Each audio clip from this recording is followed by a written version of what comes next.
host oleh ini. Baik, sudah saya record. Alhamdulillahirrahmanirrahim. Assalatu wassalamu ala rasulillah Sayyidina Muhammad ibn Abdillah.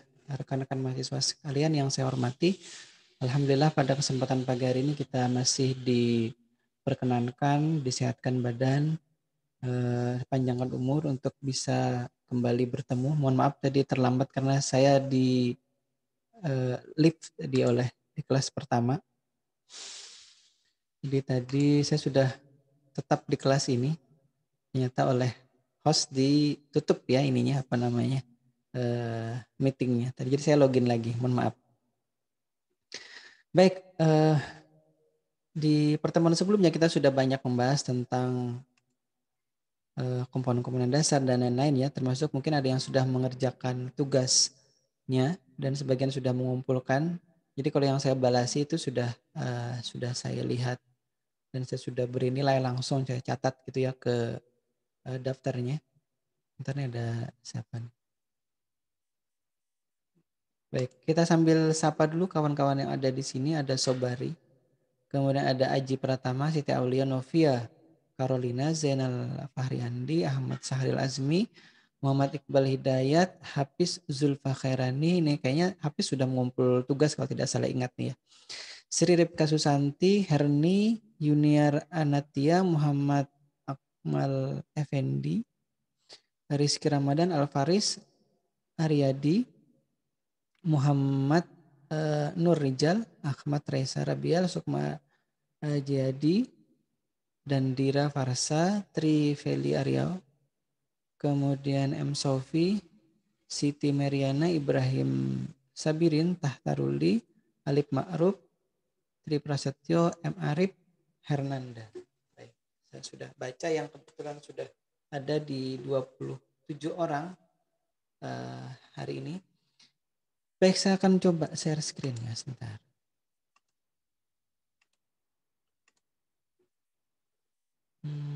Slideshow. Oke.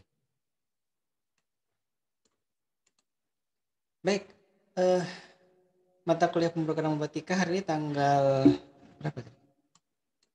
19 Safar ya. 1442 Hijriah atau 6 Oktober 2020. Kemarin hari jadi TNI ya. Baik, kita akan masuk ke bahasan memprogram robot beroda, tapi mungkin tidak akan terlalu panjang untuk programnya, tapi yang panjang adalah pengenalan komponennya dan kemudian koneksinya bagaimana, karena memang untuk memprogram sebuah robot itu pengetahuan elektronikanya juga saya kira sih mutlak diperlukan ya. Jadi kalau yang sudah pernah belajar fisika, terutama di bahasan tentang tegangan, arus gitu ya, kemudian baterai atau sumber tegangan lainnya, itu perlu diingat-ingat kembali. Nah, syukur-syukur kalau yang memang masih sering berkecimpung dengan baterai-baterai gitu ya, atau sumber tegangan atau elektronika dasar lainnya gitu. Nah, itu akan lebih baik. Kalaupun tidak, kita akan coba bahas secara perlahan ya, tapi insya Allah mudah-mudahan bisa memberikan gambaran yang lebih jelas ke rekan-rekan mahasiswa yang mengambil mata kuliah ini. Baik, kita ingat dulu di pertemuan awal gitu ya, kita sudah membahas tentang jenis-jenis robot, komponen dasarnya, dan sensor aktuator. Sampai di sebelumnya, di pekan lalu, kita sudah masuk ke microcontroller atau pengendalinya ya. Nah, hari ini kita akan masuk ke materi yang kelima. Jadi saya sudah sampaikan di judul awal, kaitannya dengan memprogram robot beroda ya. Jadi ini sudah ya kita bahas jenis-jenis robot, komponennya apa saja, kemudian sensor dan aktuator itu apa saja contohnya gitu. Dan kita masuk sudah ke pengendali di materi sebelumnya. Hari ini kita masuk ke bagaimana memprogram robotnya ya. Karena di 4 pertemuan saya kira sudah cukup dulu, kita akan coba masuk. Tapi ternyata pun setelah saya amati ya, untuk memprogram itu sekali lagi di semester yang lalu juga tidak bisa langsung. Kita perlu tahu dulu apa yang menjadi dasar sebuah robot gitu ya. Jadi kita ulangi lagi di apa yang kita sudah bahas sebelumnya, tapi kita mengulangnya dalam bentuk blok diagram ya, tidak satu-satu komponen ataupun modul-modulnya, tapi dalam bentuk blok diagram secara lebih lengkap gitu ya. Baik, kita lihat untuk sebuah robot itu yang kita gunakan sebagai aktuatornya adalah dalam hal ini untuk robot beroda kita menggunakan roda kanan terutama ya. Roda kanan terutama di sini nanti otomatis menggunakan motor DC ya. Karena kita tidak menggunakan motor servo untuk penggeraknya. Motor servo yang kita punya atau yang sekarang ada ini kan bukan motor servo yang bisa berputar 360 derajat. Nanti ada motor servo yang keluaran dari Biolowit kalau tidak salah itu yang bisa berputar 360 derajat. Tapi yang rata-rata motor servo yang dijual di pasaran itu hanya bisa berputar mungkin antara 170 sampai 270 kalau tidak salah ya. Mungkin hanya ada juga yang hanya 180 atau 179 gitu. Nah, yang kita gunakan pun nanti untuk keperluan mata kuliah ini yang motor DC biasa ya. Nah, sekali lagi kita ulangi, kita perlu roda dan di dalam roda itu nanti ada motor DC-nya ya. Sekarang saya perlihatkan saja di robotnya ini ada roda, ini ya. Nah, saya tunjuk sekarang adalah roda. Kemudian ini ada motor DC-nya ini. Nih. Ya, ini motor DC-nya ini ada dua motor DC. Jadi yang kanan dan kiri. Kalau misalkan kita lihat seperti ini ya. Nah, biar saya balik. Nah, ini. Mungkin kebalik di arah kawan-kawan. Yang saya tunjuk ini adalah roda kanan, ini adalah roda kiri. Ini bagian depannya. Bagian belakangnya ini ada roda bebas. Ini jadi yang di blok diagram roda kanan roda kiri adalah ini yang dimaksud ini. Roda kanan roda kiri. Saya beri warna kuning di situ ya.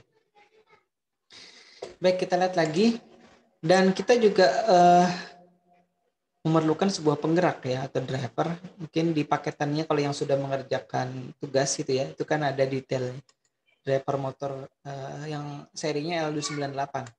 Dan di sini saya beri panah warna biru itu adalah panah kontrol artinya ya.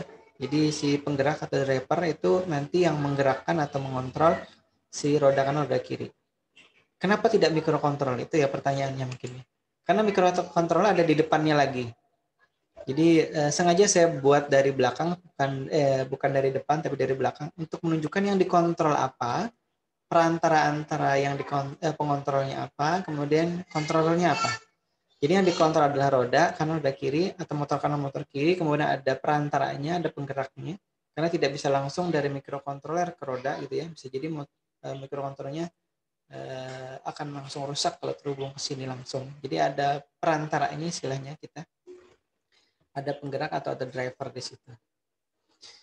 Nah, mikrokontroler juga memberikan perintah atau sinyal kendali ke driver, kemudian driver yang kemudian memberikan perintah lagi ke motor ini, motor kanan, motor kiri, yang terhubung ke roda tadi ya, akan berputar kemana. Searah jarum jam, berlawanan jarum jam, dan putarannya berapa cepat. Gitu ya. Dan yang tidak kalah penting, kita perlu power supply ya, kita perlu baterai di sini. Entah kalau kami dulu juga sempat menggunakan aki misalkan ya. Tapi kalau misalkan robot yang kecil ini, maka kalau aki terlalu berat dulu sempat menggunakan aki kering. Aki kering itu kan berat. Ada aki kering yang untuk UPS itu juga yang tipis, pipih itu, tapi juga masih terlalu berat. Baru setelahnya kita menggunakan baterai lithium polimer yang apa namanya ringan, tapi harganya mahal ya, berkali-kali lipat baterai biasa atau bahkan aki kering gitu. Kita juga pernah menggunakan aki basah waktu itu di pertama tahun 2007 ya, waktu kontes robot di Surabaya. Nah itu masih klasik sekali kita. Nah tadi di power supply itu dari baterai itu saya beri panah warna hitam, termasuk juga yang ke penggerak ya, ke driver motornya. Itu juga ada supply karena dia menggunakan chip dan otomatis chip digital ini perlu power supply yang diperlukan untuk dia bisa beroperasi ya, tidak bisa beroperasi tanpa power supply atau tanpa tegangan kerja gitu ya. Nah, termasuk juga untuk roda kanan, roda kiri di motornya itu juga perlu supply, tapi supply-nya tidak langsung dari baterai. Kalau diperhatikan di sini ya, supply-nya berasal dari sini, dari drivernya. Jadi ini untuk roda kanan dan ini untuk roda kiri. Jadi dia tegangan kerjanya itu tidak berasal dari baterai langsung, tapi mengambil atau diambil atau diberikan nanti dari drivernya. Ya. Baik, ini tadi. Ini blok diagram sederhananya. Jadi mohon nanti kalau yang menggunakan atau menggunakan, yang penelitiannya kaitan dengan alat, itu blok diagram ini sangat penting ya dibuat. Nanti dari nanti lihat caranya kita membuat blok diagramnya dari blok diagram yang umum dulu, yang sederhana seperti ini, baru nanti masuk ke yang lebih detail. Nah, maka tadi di sini saya tulis mungkin ini yang tadi belum cukup detail ya, atau masih simple. Nanti kita lihat yang detailnya seperti apa. Coba kita detailkan lagi ya. Ini tadi yang sudah kita gambarkan di sebelumnya, di slide sebelumnya. Kita lihat lagi ya.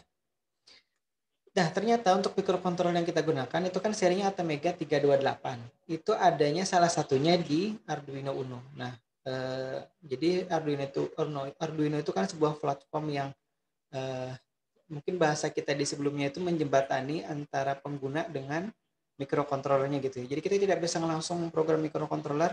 Dulu kami menggunakan USB to ISP, misalkan ada USB to serial ya. Jadi ada banyak cara untuk memprogram microcontroller. Tapi yang lagi tren sekarang, saya kurang tahu nanti akan bertahan sampai kapan gitu ya, Arduino ini. Tapi yang pasti sudah mungkin seberapa ya, dari sejak mungkin 10-an tahun terakhir ini Arduino ini yang merajai, karena memang dia open source gitu ya, gratis, tinggal di download ya di websitenya, kemudian kita bisa gunakan secara gratis. Kita tinggal beli Arduino boardnya, mau yang Uno, mau yang Nano, mau yang Atmega gitu ya, banyak dijual di pasaran. Nah, kebetulan yang kita gunakan adalah Arduino tadi Uno nih, yang ada di bawah nih. Nanti saya perlihatkan yang saya tunjuk ini. Ada di bawah, di atasnya ada sensor shield, nanti kita lihat ya. Nah, di Arduino Uno atau microcontroller itu karena dia juga perangkat digital, dia akan perlu tegangan 5 volt ya. Selain juga tegangan 3,3 volt biasanya, tapi yang umum adalah tegangan 5 volt ini. Jadi baterai harus bisa menyuplai tegangan yang persis sama 5 volt. Kurang lebihnya mungkin hanya sekitar 5-10% gitu ya. 5% itu cukup. 10% cukup banyak ya, 5 volt itu berarti 5,5 maksimal. Nah, di sini kita juga memerlukan tegangan yang cukup harus stabil ya, 5 voltnya itu. Nah, termasuk untuk juga L298 yang drivernya tadi, kita juga perlu tegangan 5 volt. Nah, untuk tegangan motor itu kita perlu yang tergantung apa namanya motornya, ada yang motor 6 volt, ada yang motor 12 volt, ada yang motor 24 volt misalkan. Nah, kebetulan kita gunakan antara 6 sampai 12 volt motornya ini. Jadi bisa demikian ya. Walaupun apa namanya motornya itu seperti motor Tamiya gitu. Tapi dia dilengkapi dengan gearbox ya. Motor Tamiya mungkin kawan-kawan biasa melihat gitu ya. Baik, jadi tegangan ke motornya akan diberikan sebesar kurang lebih 6 sampai 12 volt juga dari driver atau penggerak L298-nya. Tidak langsung dari baterai atau power supply-nya tadi ya. Ingat itu. Nah, baik, ini sudah cukup detail, tapi rasanya masih kurang detail ya. Baik, kita lihat kayaknya mungkin sebagian kawan-kawan merasa, wah Pak, itu masih belum dulu detail Pak. Hanya menambahkan keterangan saja tadi dari blok diagram yang awal ke blok diagram yang berikutnya tadi. Jadi belum terlalu detail. Masih kita lihat lagi ya yang lebih detail. Nah, ini tadi yang sudah kita tambahkan keterangan tegangannya. Tapi sekarang saya lebih perjelas ya. Kalau tadi kan 6 sampai 12 volt. Kebetulan baterai yang kita gunakan adalah baterai 2 kali 3,7 volt ya, baterai lithium yang ini. Nah, kalau yang sudah mengerjakan tugas mungkin melihat di videonya itu kan yang ada di paketannya itu adalah box baterai 4 kali AA ya. Atau kalau baterai AA itu kan tegangannya antara 1,2 sampai 1,5 volt ya. Kalau yang baterai yang bisa dicas itu, kalau kawan-kawan yang biasa main Tamiya itu kan, itu tegangannya 1,2 volt. Tapi kalau tegangan baterai yang dijual di pasaran untuk tipe AA ya, ukuran AA2 A itu tegangannya 1,5 volt. Baik AA atau A3 itu juga 1,5 volt biasanya ya. Nah, karena tegangannya tadi yang kita gunakan adalah baterai ini, baterainya baterai lithium 18650 serinya. Mungkin kalau yang biasa menggunakan rokok elektronik itu bisa jadi menggunakan ini ya baterainya. Nanti saya diberitahu kalau kawan-kawan yang merokok elektronik itu kan baterainya baterai yang lain. Nah, ini salah satu baterainya, termasuk juga senter polisi itu katanya yang disebut senter polisi, senternya kecil tapi terang gitu ya. Juga biasanya menggunakan baterai ini. Baterainya 3,7 volt. Nah, kemudian tadi sengaja ya saya apa namanya beri bolongan di sini karena saya ingin menyelipkan sesuatu di situ. Saya selipkan regulator ini juga di setiap microcontroller board Arduino gitu ya. Itu bukan di setiap. Sebagian dari Arduino board itu menyertakan regulator 5 volt di boardnya. Jadi jangan serta-merta nanti dari baterai yang 7,4 volt langsung pasang ke microcontroller. Lihat dulu microcontrollernya ya. Lihat dulu Arduino boardnya. Apakah sudah ada regulatornya, apakah belum? Nah, kebetulan yang kita gunakan ini Arduino Uno. Kenapa orang banyak menggunakan itu? Karena dia sudah disertai dengan regulator 5 voltnya. Jadi pada saat tegangan baterai itu kita pasang ke situ ke port powernya nanti dia sudah langsung memberikan regulasi atau apa namanya ya menurunkan tegangannya dari 7,4 volt ke 5 volt di situ. Nah, itu biasanya lebih aman ya daripada kita menggunakan mungkin sejenis Arduino yang tanpa apa namanya regulator tegangan 5 voltnya ya. Itu jangan sampai nanti lupa itu. Jadi sekali lagi walaupun kita tidak apa namanya secara khusus membahas tentang elektronika dasarnya, tapi pengetahuan dasar ini mudah-mudahan nanti memberikan gambaran yang paling tidak kawan-kawan mahasiswa yang menggunakan robot atau memprogram robot, jadi tidak tiba-tiba saja nanti dihubungkan tegangannya terus nanti rusak gitu ya. Nanti yang disalahkan penjualnya padahal caranya yang tidak tahu atau belum tahu ya. Nah, kemudian di driver motor yang kita gunakan L298 ini juga kebetulan sudah disertakan dengan regulatornya. Ini kalau saya perlihatkan di kamera ya. Ini L298. Oh, saya tunjuk dulu ini 298-nya. Ini chip L298-nya. Regulatornya ada di sini yang warna hitam itu. Kecil. Nah, yang saya tunjuk. Nah, ini. Ini ya. Jadi di tengah-tengahnya itu ada regulator 5 voltnya. Nah, ini. Nah, itu ya. Itu L298 yang sudah dilengkapi dengan regulator. Jadi kita juga perlu tahu L298 yang kita beli ini chipnya saja apakah sudah board yang dilengkapi dengan regulator 5 voltnya. Kita perlu yang ada regulator 5 voltnya ya. Jadi tegangan 7,4 voltnya ini nanti oleh regulatornya diturunkan untuk keperluan supply dari chip L298-nya. Karena ini chip digital juga perlu supply ya, tidak hanya dia nanti diberi perintah untuk memberikan tegangan ke motor kanan motor kiri, tapi dia juga bisa beroperasi dengan tegangan 5 volt. Apalagi? Oh ya, nah di tengah sini ini kita juga perlu tahu bahwa itu adalah tadi sinyal kontrol ya. Nah, yang diberikan oleh driver ke roda kanan roda kiri atau motor kanan motor kiri itu adalah nanti berupa arah putaran motornya, apakah nanti searah jarum jam, berlawanan jarum jam, dan berapa kecepatannya ya. Karenanya di sini kita tulisi CW atau clockwise gitu ya, atau CW atau counter clockwise. Jadi satu searah jarum jam, ini berlawanan jarum jam, ini berapa tegangannya, berapa putarannya, mohon maaf. Sama juga untuk roda kiri ya. Nah, kemudian yang tidak kalah penting, kita perlu juga tambahan laptop di sini ya. Karena untuk memprogram ini kita tidak bisa langsung begitu saja dibeli langsung jalan, tidak bisa. Karena ini adalah pemrograman robotika, kita perlu perangkat untuk memprogramnya. Jadi si Arduino Uno yang berisi microcontroller 328 tadi itu punya koneksi nanti yang digunakan untuk keperluan programmingnya atau memprogram. Ini kalau di sininya ini kan ada port USB-nya di sini. Ini kebetulan port USB-nya Type B ya. Yang ini yang seperti digunakan di printer juga. Satunya yang tipe A ya, yang ini. Nah, ini. Jadi ini nanti yang ke laptopnya, ini nanti yang ke Arduino Uno-nya. Baik, kita lihat. Nah, nanti programnya yang kita sudah buat di laptop atau di PC itu akan kita downloadkan ke microcontrollernya menggunakan Arduino IDE ya. Baik, mungkin ada yang sudah mulai pusing ya. Aduh, ini apa lagi ini? Ada pinnya banyak lagi. Kemudian ada yang mungkin dari awal sudah pusing terus tambah pusing ya. Tapi saya tidak berharap keduanya itu ya. Saya berharap dengan saya jelaskan ini bisa lebih paham ya. Nah, kira-kira gitu ya. Kemudian kita sapa dulu. Alvaris, mana Alvaris? Ada, Pak. Gimana? Sudah mulai pusing, tambah pusing atau lebih paham Alvaris? Lumayan, Pak.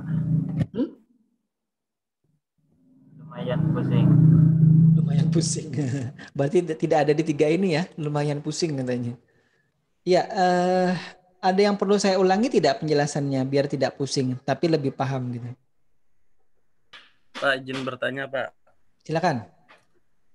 Arduino Uno ini Pak, Ya, power supply-nya itu hanya bisa menggunakan baterai aja Pak. Bisa lah Pak misalnya menggunakan BBM misalnya pakai minyak gitu.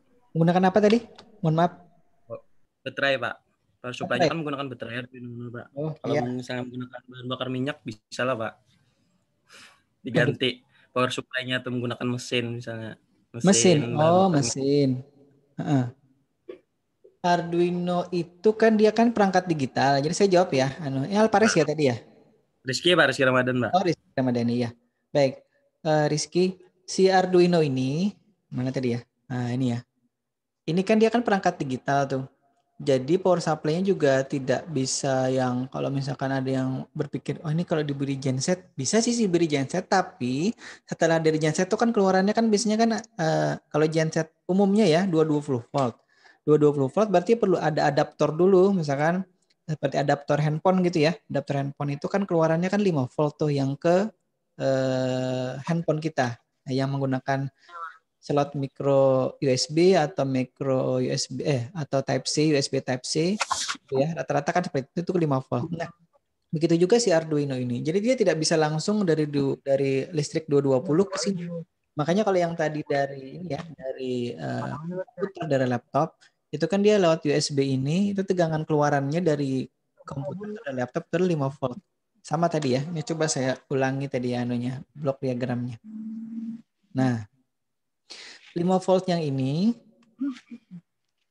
jadi ya rata-rata kan katanya disuplai pakai baterai ya karena memang kita ingin membuat robot ini yang tadi saya sampaikan ini saya menggunakan power supply-nya baterai. Ini baterainya 3,7 volt. Kalau kita seri itu artinya ditumpuk dua gitu ya. 3,7 ditambah 3,7 sama dengan 7,4 volt nih di sini. Jadi ini box baterainya kebetulan yang saya gunakan box baterai 2 nih. Nih. Ya, box baterainya ada box baterai 2 ini. Jadi dua baterai. Kalau yang di paketannya saya sampaikan kemarin itu box baterainya 4. Tapi isinya baterai AA yang 1,5 volt atau 1,2 volt kalau baterainya yang bisa dicas.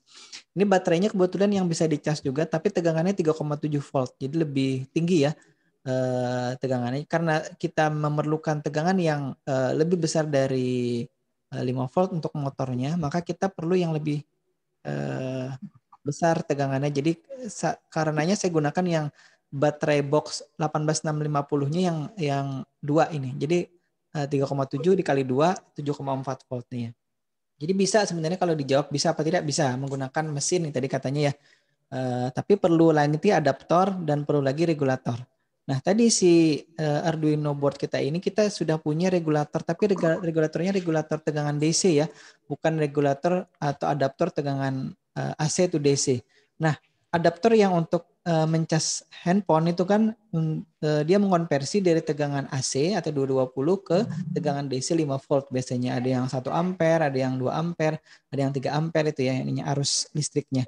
Tergantung nanti tipe chargernya apakah apa namanya charger biasa, apakah charger yang versi 2, apakah charger yang fast charging versi 3 misalkan. Nah, itu ya Rizky ya, kira-kira terjawab tidak? Sangat terjawab Pak.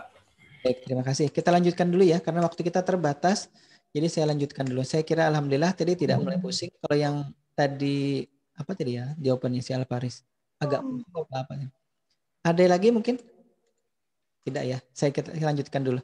Nah, kita akan masuk lagi ke detail yang lebih detail lagi ya. Mudah-mudahan tidak pusing tapi lebih paham gitu ya.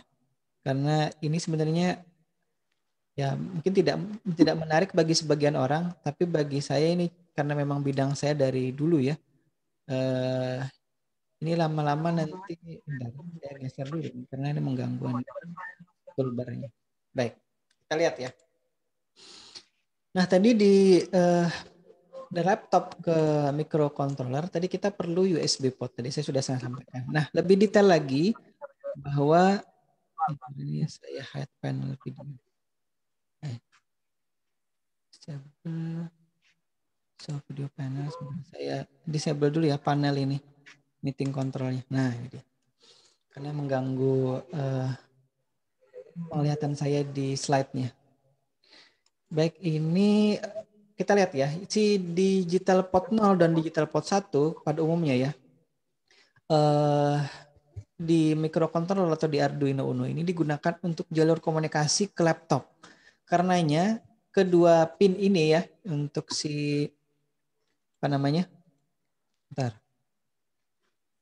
Untuk digital port 0 dan digital port 1 ini tidak digunakan biasanya. Saya jarang menggunakan kedua port ini untuk keperluan nanti kontrol dari Arduino ke penggerak atau ke sensor gitu ya. Karena dia digunakan untuk jalur komunikasi tadi. Jadi dua itu sekali lagi tidak kita gunakan atau kita biarkan terbuka ya.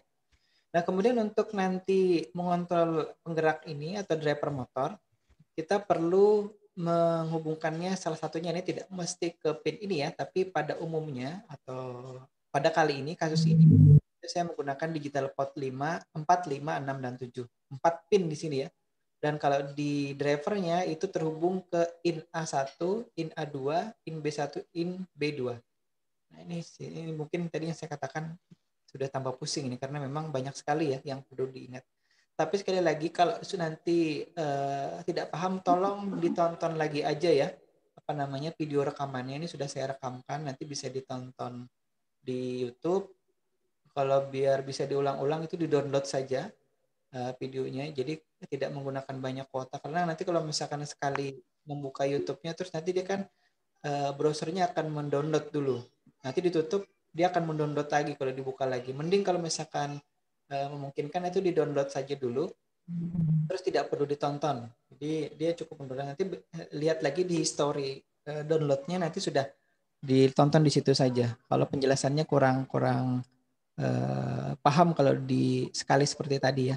Jadi perlu diulang-ulang.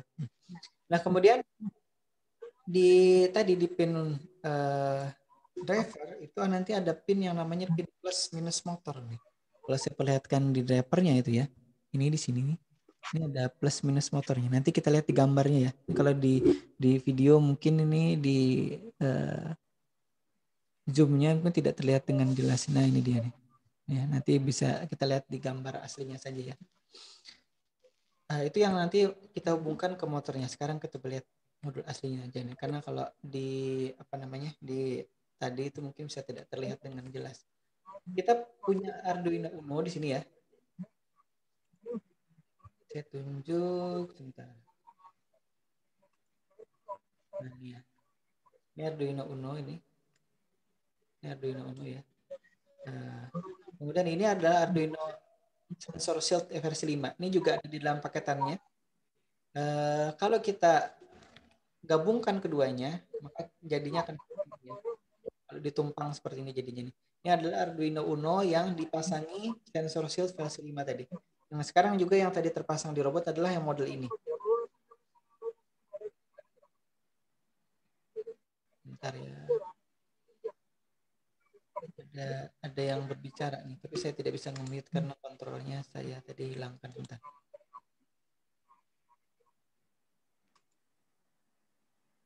Oke, baik. Tidak apa-apa ya. Mohon yang kebetulan tidak berbicara di-mute dulu ya ininya ya. Mikrofonnya. Baik, ini tadi sensor shield plus Arduino Uno. Kita akan teruskan. Ini sumbernya sudah saya sebutkan di situ. Kita akan lihat lagi ya. Ini ada motor DC 2, kemudian ada driver motor L298-nya. Kita akan lihat cara menghubungkannya seperti apa. Nah, ternyata di situ untuk dia bisa nanti menggerakkan motor, maka dia perlu dipasang kurang lebih seperti itu ya. Jadi di pin motornya ini kan ada 2 pin. Ada 2 yang kalau misalkan kita beli motornya itu kan biasanya kita perlu nyolder kabel lagi. Kebetulan di paketan ini itu sudah ada kabelnya yang terpasang ke motornya. Jadi kita tinggal hubungkan saja atau tinggal pasang ke sini ya. Yang saya tunjuk ini. Ini adalah output A dan kita pasang juga ke output B ya. Ada 2 di situ. Nah, harusnya mungkin kabelnya harusnya ini berwarna beda ya, tapi kebetulan ini saya beri warna sama hitam itu untuk menunjukkan bahwa itu untuk suplai tegangan saja ya. Ini ada plus minusnya sebenarnya, jadi nanti perlu diperhatikan di motornya itu ada plus minusnya apa tidak. Kalau tidak kita harus konsisten juga. Kalau di motor yang kanan plusnya di posisi mana gitu ya, dan minusnya di posisi mana, di motor yang satu juga harus sama. Jangan sampai nanti kebalik. Nanti pada saat memprogramnya bisa bingung nantinya. Baik, ini saya tunjuk tadi ada pin enable A dan enable B ya. Dan pinnya itu posisinya ada di sini, di driver motornya kalau dilihat dari atas ya. Dan kalau kita hubungkan tadi sekali lagi ke Arduino sensor shieldnya, ya ini kebetulan sebenarnya ke Arduino Uno juga, tapi karena kita sudah pasangi di atasnya sensor shield, yang kita bisa hubungkan ke banyak perangkat ya nantinya ya. Jadi di situ sudah saya hubungkan itu apa namanya panahnya ke pin 2 dan pin 3. Untuk enable A itu ada di pin 2 dan enable B ada di pin 3 gitu. Kemudian kita punya tadi 4 in A1, in A2, kemudian in B1 dan in B2 itu untuk keperluan nanti arah putaran motor 1, motor 2 gitu ya. Itu ada 4 pin, itu kita hubungkan tadi ke pin 4, 5, 6, dan 7 di sensor shield atau di Arduino Uno-nya ya. Nah, kemudian tadi baterai ini 18650, kebetulan gambarnya beda, saya belum sempat memoto yang ada di saya tadi. Ya, Rizky. Ini baterainya sudah, gambarnya sudah saya carikan gambarnya yang terhubung atau dipasang ke box baterainya 2 tadi. Ini untuk groundnya, nanti terhubung langsung ke situ ya. Nah, kebetulan saya juga menggunakan saklar ini untuk memutus dan menghubungkan tegangan baterainya, karena kalau tidak nanti kita harus cabut pasang baterai itu agak sulit ya. Nah, saklarnya ini sebenarnya ada di paketannya ini, dan saya pasang di bagian bawah nih ya. Bagian bawah robotnya ini motor kanan, motor kiri tadi nih ya. Ini saklarnya di bawah sini. Jadi kalau misalkan saya matikan menghidupkannya tinggal di sini aja. Kalau dilihat dari bawah yang motornya berputar di situ karena sudah ada programnya. Ini kalau misalkan lihat dari depan ya, nanti dia akan nyala. Ini nyala hidupnya. Saya pakai ini kalau misalkan kedengaran ya tidak di mikrofon yang ceklek-cekliknya ya. Nah, ini. Kedengaran ya ceklek-cekliknya. Baik, ini tadi saya menggunakan saklar untuk memutus dan menghubungkan ini. Sumbernya saya sudah sebutkan di situ ada 4 sumber gambar-gambar ini. Jadi saya tidak memoto sendiri. Saya ambil carikan saja tadi karena tidak sempat memoto. Dan karena saya mengambil dari internet, saya sertakan sumbernya di situ. Biar tidak terkena pasal plagiarisme ya. Baik, ini mungkin ada pertanyaan kapan memprogramnya ya. Sebentar, saya lihat dulu. Apa namanya? Jam berapa sekarang? Baik, masih beberapa menit kita masih bisa bahas programnya. Mungkin ada yang mau ditanyakan dulu?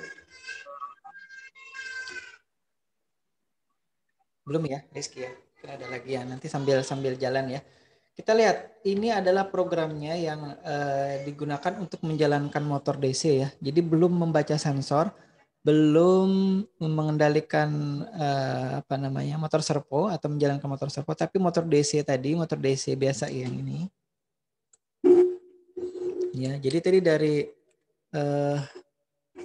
motor DC tadi, ini motor DC 2 ini ya, motor DC 2 ini. Nih, motor DC kanan kiri. Kebetulan ini yang halo. Nah, ini adalah bagian depannya. Baterainya saya letakkan agak di depan tadi. Ini adalah L298-nya. Ini L298. Ini Arduino Uno, di bawahnya ini, di atasnya sensor shield. Dari sensor shield kemudian ke driver nanti ke motor ini ya, motor kanan motor kiri yang ini, motor kanan motor kiri, kemudian ini roda, jadi tidak langsung driver ke roda ya, ada motor. Baik, ini baterainya tadi 18650 serinya 3,7 volt kali 2. Baik, kita lihat, kita yang pertama lakukan adalah melakukan inisialisasi. Jadi saya tidak bahas lagi Arduino IDE proses instalasinya karena yang mengambil mata kuliah pemrograman mikrokontroler dengan saya di semester yang lalu itu kan sudah dibahas panjang lebar kaitannya dengan cara instalasi, kemudian cara memprogram mikrokontroler. Nah, sekarang saya langsung saja. Jadi di isi program di Arduino-nya itu hanya ini ya, inisialisasi pin dulu. Jadi dalam program itu kan biasanya kita melakukan inisialisasi sebelum masuk ke program utamanya ya. Ini adalah inisialisasi untuk in A1 45 gitu ya, in A2. Kemudian B1, in B1, in B2 di pin 6 dan 7. Kenapa kita tidak langsung menggunakan pinnya saja? Sebenarnya bisa, tapi untuk biar kita konsisten karena kan di sensor shieldnya dan di apa namanya, terutama di L298-nya di driver motornya itu kan dia menggunakan istilah in A1, in A2, in B1, in B2 dan enable A, enable B. Jadi karena kita ingin tetap menggunakan istilah atau penamaan pin yang seperti halnya si driver motornya tadi gunakan, maka kita juga perlu menginisialisasi. Jadi untuk memprogramnya juga nanti kita gampang dalam menelusurinya ya. Pinnya kita sudah setting 4, 5, 6, 7 gitu. Jadi nanti kita akan lihat saja ya nanti apa namanya programnya seperti apa untuk dia bisa bergerak gitu. Kemudian enable motor 1 dan enable motor 2 itu kita hubungkan ke pin 2 dan pin 3 tadi ya. Di gambar sebelumnya sudah saya perlihatkan. Nanti bisa diulangi lagi, bisa dicermati lagi posisi dan hubungannya itu seperti apa ya. Dan ini adalah POET setup-nya. POET setup ini ingat program microcontroller. Rizky mungkin mikrofonnya bisa di mute dulu Rizky. Di pemrograman mikrokontroler atau mata kuliah mikrokontroler di semester yang lalu kan sudah kita bahas banyak bahwa POET setup itu biasanya di apa namanya di Arduino itu akan dijalankan sekali gitu ya pada saat pertama kali dia dihidupkan. Jadi setelah inisialisasi dia akan menjalankan apa yang ada di apa sih namanya ini prosedur POET setup ini di prosedur setupnya ini ya. Jadi di situ kita melakukan proses setup atau pengaturan mode pin dari in A1 tadi ya. In A1 tadi kan di atas ini. Bentar, mana nih? In A1 ini kan di pin 4 kita setting sebagai output. Jadi sementara ini kita tidak memberikan input dulu ke Arduino-nya, tapi semuanya kita berikan dalam bentuk output. Makanya in A1, in A2, in B1, in B2, termasuk juga enable A dan enable B itu kita setting sebagai output semua ya. Jadi di POET setup ini sekali dia dijalankan dan disetting sebagai output. Nanti pada saat dimatikan lagi Arduino-nya atau mikrokontrolernya kemudian kita hidupkan lagi, dia akan menjalankan ini lagi sekali ya. Jadi ingat kalau ditanya nanti di ujian atau di UTS, bagian program dari Arduino yang dijalankan sekali itu adalah yang ini. Kalau inisialisasi ini biasanya ya juga dikerjakan sekali pada saat awal gitu ya. Tapi kalau yang dijalankan sekali adalah ini. Kemudian apalagi situ. Jadi kebetulan saya sudah melakukan pengujian ya di apa namanya di robot ini dan untuk maju itu nih saya buatkan prosedurnya. Maka kita perlu membuat program ini dengan memberikan digital output ya ke in B1 dan in B2-nya. Jadi di sini tadi kan di driver motor ini kan ada pin ya. Di driver motor ini ada pin enable dan juga in B1, in A1, in B2, in A2 gitu. Sini. Ya, jadi selain enable in B1, in B2-nya itu atau in A1, in A2-nya itu adalah untuk keperluan putaran motor. Nah, enable A, enable B-nya di sini kebetulan sudah saya coba memberikan data itu 150 ya. Jadi parameternya tadi di sini nama pinnya enable A, kemudian datanya 150. Kemudian juga di B 150. Nah, setelah itu kita akan coba lihat di sini. Untuk arah putarannya itu kalau in B1, in B2-nya low dan high, juga in A1 dan in A2-nya low dan high, sama-sama low high ya, maka akan nanti putaran motornya ini akan membuat robot ini bergerak maju ya. Nanti sambil lihat ya dan perhatikan nanti apakah clockwise, apakah counter clockwise. Nanti sambil dilihat. Nah, kalau menurut seingat saya sih nanti roda kanan ini akan bergerak ke searah jarum jam dan roda kiri itu akan bergerak nanti berlawanan jarum jam ini ya. Untuk dia bisa bergerak maju. Jadi nanti biasanya pertanyaan ini yang saya juga tanyakan di ujian ya. Pertanyaan-pertanyaan sederhana saja sebenarnya. Hanya arah putaran searah jarum jam atau berlawanan jarum jam. Teringat istilahnya CW atau clockwise, kemudian CCW atau counter clockwise itu ya, untuk berlawanan jarum jam. Baik, ini untuk arah maju. Nah, untuk mundurnya itu kita tinggal balik ya. Kalau tadi in B1, in B2-nya low dan high, untuk si mundur dia juga kita tinggal balik high low gitu. untuk in A1, in A2-nya. Kecepatannya masih sama di enable A, di enable B, sama 150. Nanti kalau misalkan mulai yang lebih kencang, ya tinggal tambahi ya. Tapi sekali lagi dia akan terbatas atau dibatasi dengan putaran maksimal motor yang kita setting 500, tapi ternyata dia hanya bisa berputar 200 revolution per menit atau 200 RPM, maka kita beri 500 juga tetap akan berputar semaksimal 200 ya. Tapi kalau dia maksimalnya misalkan 1000, kita beri 200, dia akan berputar kurang lebih 200 gitu. Sesuai dengan ininya, dengan perintahnya ya. Oh, ini sama dengan yang tadi, saya lupa. Sama, tapi ada tambahannya. Untuk yang berhenti, kita perlu atau kita hanya tinggal memberikan data 0 ya ke enable A dan enable B. Itu sudah dia membuat robotnya berhenti. Tidak perlu kita setting in B1, in B2, in A1, in A2-nya itu low high atau high low, sudah tidak perlu. Kita tinggal berikan data 0 saja di enable A, enable B-nya, maka dia akan menghentikan motornya, stop gitu ya. Nah, untuk program utamanya sendiri itu kita punya point loop di sini ya. Jadi program utama itu yang biasanya dijalankan berkali-kali itu di point loop sini. Jadi kalau misalkan kita ingin menjalankan program itu hanya sekali, maka kita tidak perlu meletakkannya di point loop ya. Tapi kita pasangkan atau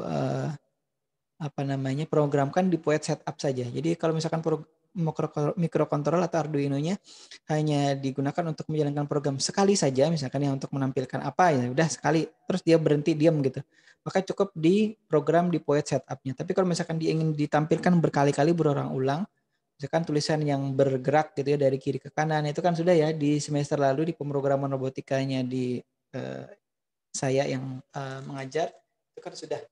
Jadi kalau tulisan yang bergerak dari dot metric display misalkan dari kiri ke kanan itu kan terus nanti setelah dari kiri ke kanan nanti kiri ke kanan lagi, maka itu kan perlu kita masukkan di point loop sini. Nah, itu juga dengan yang ini untuk menguji cobanya dia bisa bergerak maju kemudian nanti berhenti selama 2 detik, tadi majunya 3 detik ya. Kemudian mundur lagi selama 3 detik, kemudian berhenti selama 2 detik. Alhamdulillah. Kemudian diulangi terus, maju, berhenti, mundur, berhenti, maju lagi, berhenti lagi, mundur lagi, berhenti lagi, dan seterusnya. Nah, kurang lebih kalau misalkan kita lihat hasil programnya ya di robot yang sudah saya program ini dengan program yang tadi ya, seperti yang tadi ya, itu hasilnya adalah kurang lebih seperti ini. Ya, ini sebelum dihidupkan ya. Robotnya ini sebelum dihidupkan, ini kalau misalkan kita lihat ini kenapa saya perlihatkan seperti ini kalau lihat dari atas ya, ini kanan, ini kiri, atau sambil diingat-ingat ya di tampilan rekan-rekan mahasiswa sekalian. Tapi harus konsisten saja menyebut kanan kirinya gitu, jadi jangan kebalik-balik. Ini kalau saya hidupkan ya seperti ini. Nah, dia ini akan maju ya, berhenti, kemudian dia mundur, berhenti. Nah, loopingnya balik lagi. Loopingnya kembali lagi ke maju tadi ya. Jadi programnya hanya untuk membuat dia maju 3 detik, kemudian berhenti selama 2 detik, dan kemudian mundur selama 3 detik, kemudian berhenti lagi selama 2 detik. Dan itu terus menerus dijalankan ya.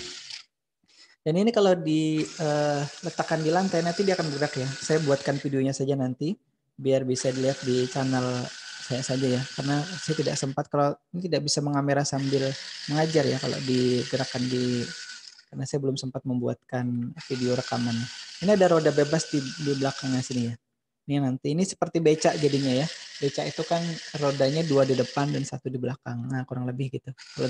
Kalau mau disebut sebagai robot becak ya silahkan gitu. Ya, ini putarannya mungkin bisa dilihat. Nah, berhenti selama 2 detik, kemudian dia akan berputar ke arah yang berlawanan. Nah, begitu pula dengan roda yang satunya. Ini. Mungkin terdengar di mikrofon suara motornya ya. Nah, ini kalau misalkan saya matikan kan di sini. Matikan sini. Nah, dia akan berhenti. Baik, kira-kira itu ya yang sudah kita program. Nanti kita akan bahas lagi lebih detail. Mungkin kalau ada yang mau ditanyakan dulu, masih ada 3 menit. Alparis, Rizky, atau rekan-rekan yang lain? Saya stop dulu slide-nya. Sambil menunggu kawan-kawan mungkin kalau ada yang bertanya. Bentar ini keyboard saya kepencet oleh robot. Saya pindahkan.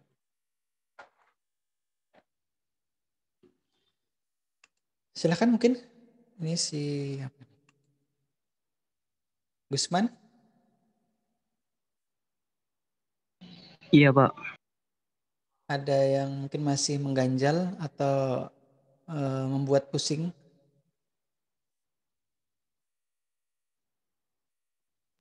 Lumayan pusing, Pak. Lumayan pusing ya tadi. Satu yang tidak ada tadi di pilihannya tadi ya. Pusing, tambah pusing, apa tadi? Lumayan pusing itu yang tidak ada. Baik. Saya mohon maaf kalau memang penjelasannya yang membuat rekan-rekan menjadi lumayan pusing dalam tanda kutip ya.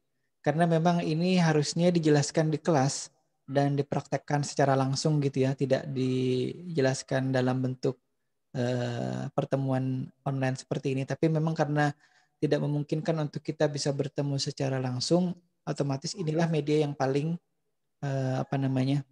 paling memungkinkan gitu ya. Tapi sekali lagi kalau misalkan memang ada yang penasaran ya, mungkin bisa janjian nanti kita di kampus gitu ya, beberapa orang gitu nanti. Jadi nanti biasa saya jelaskan secara langsung bertemu gitu ya, tapi janjian dulu, janjian kapan gitu nanti. Saya kira boleh, saya tidak menutup kemungkinan kalau misalkan ada yang mau belajar lebih detail gitu ya. Jadi saya sebenarnya ingin menghidupkan kembali UKM robotikanya yang sudah ada sejak tahun 2006 ya. Tapi setelah saya tinggalkan itu beberapa tahun itu sempat vakum di 2 tahun terakhir katanya. Memang kalau misalkan apa istilahnya ya, induknya tidak ada itu kadang-kadang kacau jadinya. Jadi mungkin ada yang tertarik nanti ke robotikanya juga, silahkan nanti kita coba hidupkan kembali yang di Banjarmasin. Karena yang di Banjarbaru juga sebenarnya ada, tapi karena memang posisi saya agak jauh kalau ke Banjarbaru ya, bukan agak jauh lagi, jauh kalau ke Banjarbaru. Jadi akan memungkinkan kalau misalkan kita aktifkan saja yang di Banjarmasin ya. Saya kira itu dulu ya. Ada lagi mungkin? Jadi sekali lagi mohon maaf kalau yang merasa tidak mumpuni penjelasannya, karena memang kalau dijelaskan saja tanpa dipraktekkan itu agak kurang serak kalau saya ya. Karena saya terbiasa juga ngajar itu yang praktikum. Mungkin kawan-kawan yang sebelum-sebelumnya itu kan tahu bagaimana saya kalau mengajar itu lebih suka yang langsung dipraktekkan daripada hanya teori-teori saja. Baik, karena waktunya sudah habis jam 9.50, karena kita akan mengganggu nanti dari sesi kelas berikutnya kalau kita teruskan ya. Jadi saya mohon maaf sekali lagi. Kemudian mudah-mudahan kita bisa bertemu lagi, dipanjangkan umur, disehatkan badan di pertemuan berikutnya ya. Tadi saya agak pusing kepala saya, tapi saya coba paksakan saja. Alhamdulillah sudah lebih baik sekarang, karena mungkin kalau dibawa berbaring itu malah tambah pusing atau malah jadi lumayan pusing ya Gusman ya. Jadi lebih baik saya bawa ngajar saja biar tidak terlalu ini. Mungkin kalau ada yang ngelihat muka saya agak pucat itu bisa jadi karena memang kondisi saya yang tidak terlalu sehat 100%. Saya tidak tahu nih apakah saya akan ke kampus atau tidak nih. Mudah-mudahan saya bisa usahakan. Baik, nanti silahkan dikontak saya saja ya kalau misalkan mau bertemu langsung, mau minta penjelasan langsung gitu ya, atau mau praktikum langsung. Nanti beberapa orang bisa ya, saya bawa saja robotnya ke kampus, tapi janjian sekali lagi. Nanti bawa laptopnya, nanti kita instalasi Arduino-nya gitu, kemudian kita coba praktekkan sama-sama gitu ya. Baik, wabillahi taufiq wal hidayah, saya ucapkan wallahu a'lam bishawab. Assalamualaikum warahmatullahi wabarakatuh. Terima kasih. Waalaikumsalam warahmatullahi Waalaikumsalam. wabarakatuh. Iya, sama-sama.